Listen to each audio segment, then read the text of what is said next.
Hey, welcome back to the channel. It's awesome that you're tuning in, because in this video we are going to take a close look at the Retroid 5 Plus, the 16-bit Super Famicom SNES Pocket.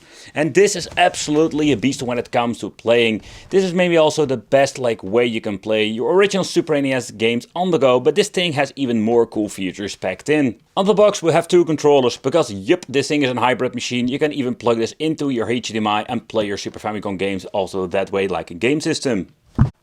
The device also supports the converter they are selling separately for Famicom games, NES, Mega Drive, Game Boy Advance and Game Boy Color. And there they are, the converters I recently also picked up with this 7-inch of a beast of a machine. Yeah, there was a little bit of a thing, it's like I couldn't really find every single one of them. So what is all up with this? So what you can do basically is getting converters. This version is for the Game Boy Classic. Then we're having the one, I think this is the one for the normal NES games. Yep, for the NES games. This thing is absolutely gigantic. Going to give you a quick look where you can see the oh man, it's going to be a clunky situation. And then we're having here the one for the Famicom games. And this is a different story. So basically what you can do, we don't have the option to plug in controllers like we had with some of the portable devices. We have an adapter, I tested it out and it works like a charm. So that's pretty damn cool. We can even use original controllers. Well, what are we actually going to get in the box? We're going to get ourselves the toilet paper manual with not a lot of explanations. That's it. Okay, then we're having the micro USB cable for charging. And of course two controllers, because this thing also even came with two wireless controllers.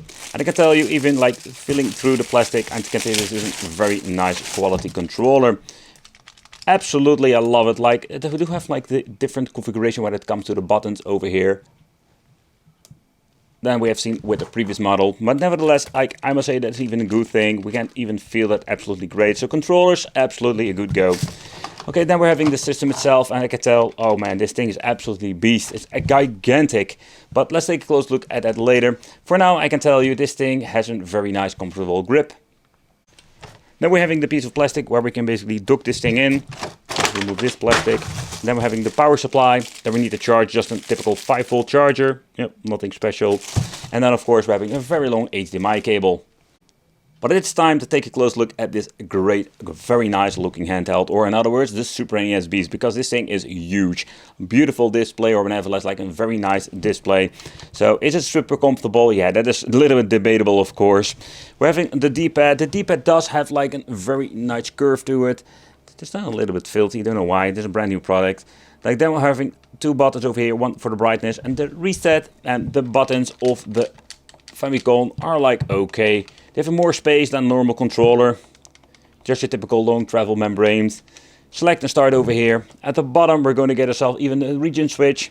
This is the connection for the, let's say, the external controllers that you can basically plug in here. Then over here, aspect ratio, an option not every single handheld has, and of course the on and off switch over here. At top we're going to find a micro USB with an LED for indication if it's still charging. Then we have over here the HDMI out, that's a normal HDMI port, and of course the cartridge slot. If you're going to power it on, nothing will happen, or in other words, there is no games built inside this machine. So you need to implement a game. The first thing I've noticed, to even have an indication how far your battery is full, I think it's pretty damn cool. About the batteries, how many batteries do we have? We do even have 4 freaking batteries. So they're giving this thing the maximum way to play. And they have these brandless things going on. In total we're having 2000 milliamp for each battery, so we're having a total of freaking 8000 milliamp. And it will give you a couple of hours of playtime. This is just your typical 800, 650 batteries. So if these things have problems, you can just buy new ones and replace them. I do know there is a lot of fake ones going on. So take consideration, if you're going to get one, get a good brand. They will ask a little bit more, but you will have a way better quality. But nevertheless, let's boot it up and let's play some games. Something I just need to point out, that this thing comes with some excellent audio quality.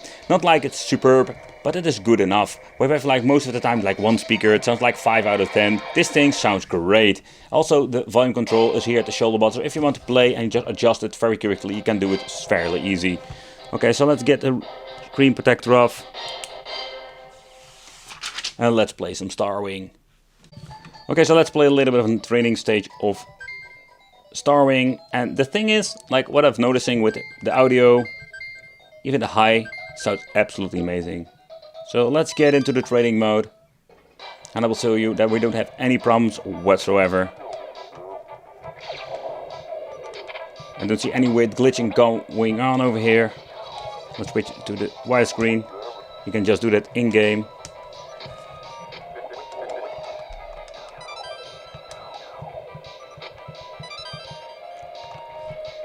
The panel they are using is absolutely not an IPS panel, so take consideration if you're going to use it in a different angle, you're not going to get yourself like the best image. So for the price, I wish they would improve that in the next version. Alright, next up, let's go for the normal aspect ratio.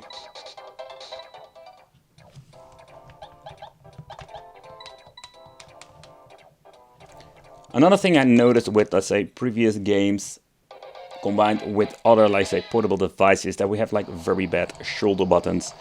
They're like super sensitive. So let's see how that's going to be working out with this. So you actually need to press them like a normal controller.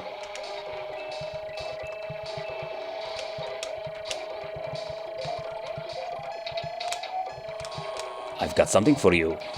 Oh, just missed the dude. That's missed the dude. A cartridge I just needed to test out is the Super Retro Games. This is a cartridge, so far I know you cannot really buy it on AliExpress. You need to get it with your Super NES HDMI system. It does come with some problems, and some of the games will have some minor glitches whatsoever. But when you're actually going to play it, it will run just fine. Here you can see like it's glitching all up. I don't know why this is. Also the volume sounds not loud at all, even with maximum volume. Alright, let's see how the gameplay in general is.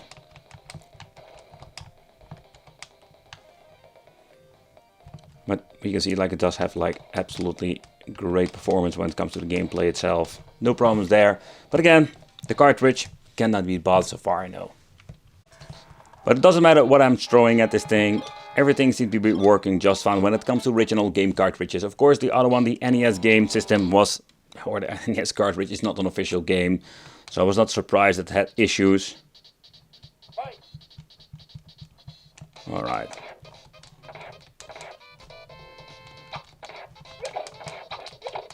I'm getting my ass kicked over here.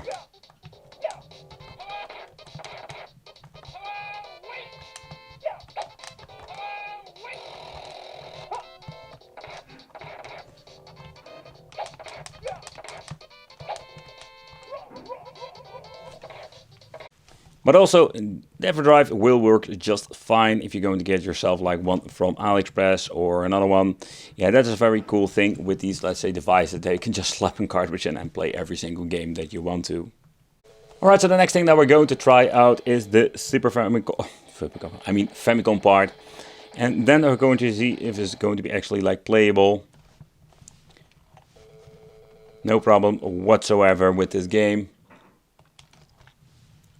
It does like look kind of stupid when it comes to all of these adapters.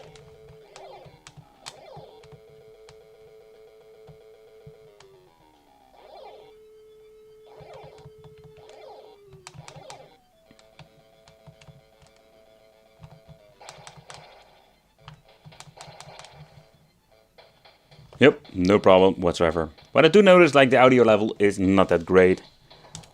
Woohoo! Stretch to the maximum level. And how can you make it even more bigger? Yep, with this freaking NES cartridge. Look at this, how long it gets. Oh boy, this is absolutely really wicked. Okay, so let's see if it's going to be booting up the first time, or do I need to clean everything up? Because that is a thing that I don't really like about these cartridges. You have so many multiple cartridges. Oh crap. Alright, so what is interesting, we do have even an option for AV out with this, so that's kind of cool. And then we having, yeah, the problem with the cartridge. Personally, I'm not a big fan of this construction. I noticed the connector is not exactly centered in the middle, so if you're going to put in the cartridge, you need to wiggle around to get it in place. So, now it does the wiggle. Okay, so it's running on turbo mode, and that's because I think I'm using the different setting. No. It doesn't matter how I'm going to set it. It's a PAL game, so it needs to be normally slower. Let's turn it off and on again. Whoa. Okay. Let's do it in different aspect ratio. Let's do it, turn it on and off. Oh, there we go. So, seems to be working just fine. There are even some save files on this game. It's pretty damn cool. But again, like the volume is quite low compared with the original Super NES games. I think it's very cool. You can even wiggle it around because it's so tightened up in the machine itself, but also in the adapter you can just play it without any problem.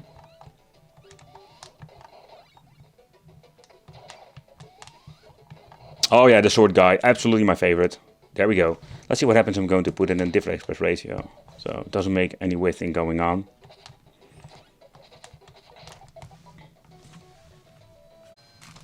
Okay, the Super Game Boy just want to do like a weird thing with a multi-game card. Let's boot it up. Let's see if it's going to be working. Yep, no problem whatsoever. But earlier, you can just hear that the audio is so much louder now. Whether they have some issues with this, let's say, adapter combination with some games on some, let's say, handhelds from AliExpress. We don't have any issues whatsoever with this, so that's pretty cool. Next up, the extension converter for Game Boy. Let's see what happens if we're going to put in a Game Boy Color game. That seems to be booting up without any problem. Okay. So I'm just really curious if it was going to be supporting Game Boy Color as well, and it does indeed. So that is absolutely amazing in my opinion. Okay, so next up, let's try the same game again, but this time I'm going to use the extension converter Game Boy. Still, I have the idea that this, through these, like say, adapters, they sound slightly different. Another thing is pretty damn cool. We have like all of the colors in the game. With the other adapter we didn't have it because it was an original Game Boy or Super Game Boy. So the extensions are pretty damn cool, but looks kind of cool and kind of weird. So let's talk about the capabilities when it comes to like putting this thing on the television. We have this piece of plastic that you basically need to click inside of here.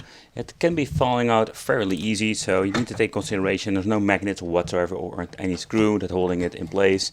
But basically what you can do is like putting it aside of your television and use this thing like a game console. I think it's pretty cool. While turning it on, it's kind of weird, like it still shows no screen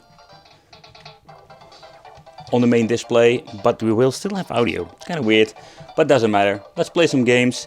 Let's hook up the adapter itself and let's try the wireless controllers. The biggest downside to having dual audio is that there is absolutely like a tiny lag between the system itself, and not with playing the games, but especially when it comes to the audio.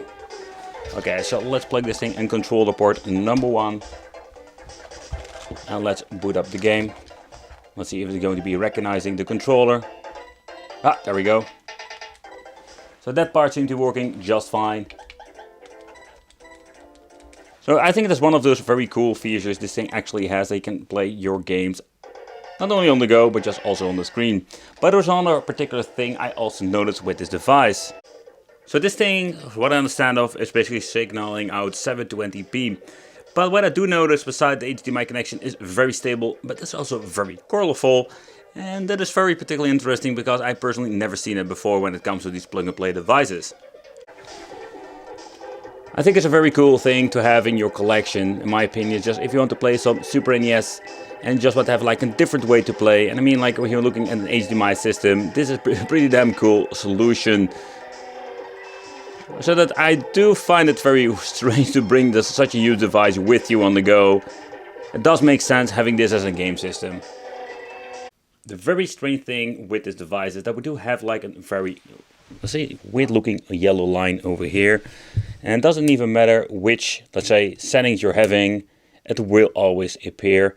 So if you're going to set it to a different region, nothing seems to be working out. Nope. The yellow line is still visible.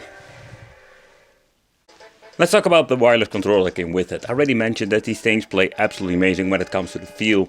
Just play a fighting game, just check out the D-pad. They work on 2 AAA batteries. And there is no like upgrade possible when it comes to like rechargeable batteries, but that doesn't matter. Another thing is quite interesting, we have like player 1 and also says player 2, so we can just really swap them out. So let's do a quick gameplay with some Fatal Fury, just to see how actually great the controller will play. Still a little bit of a bummer about the yellow line. I find it also very annoying that they didn't fix stuff like this. It was not that visible when it comes to the previous game we tested. Alright, so let's see. So the D-pad is great. Not only the touch is great, but also the way how it plays. But let's talk about the Famicom and all the other adapters, because this one does have even the option for an AV out. So I wonder what happens if you're going to plug in the HDMI and also the AV out.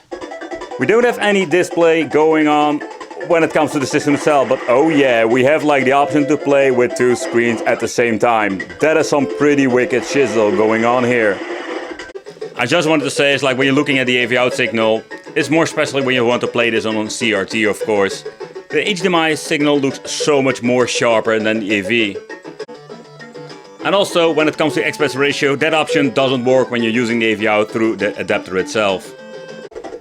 So yeah, absolutely one wicked way to play. Just a quick comparison when it comes to the 2 signals. It's such a wicked way to play, I can tell you that. I think this is just actually one of the best like portable Super NESs I've played. Unfortunately, the downside I think is like we don't have like a beautiful IPS display that would make this thing even better than it already is. The only flaw I could find was the yellow line when using HDMI. I couldn't fix it with, let's say, with a similar game, not with the settings underneath. It has aspect ratio, all kinds of cool features that you're missing out with a lot of the other devices. Even the option to buy yourself like an extra converter, and also this one even works with Game Boy and Game Boy Classic. Let me know in the comments what you think of this. Would you consider buying it? Thanks for watching. Consider subscribing, hit the little bell, and it would be great to see you in the next video.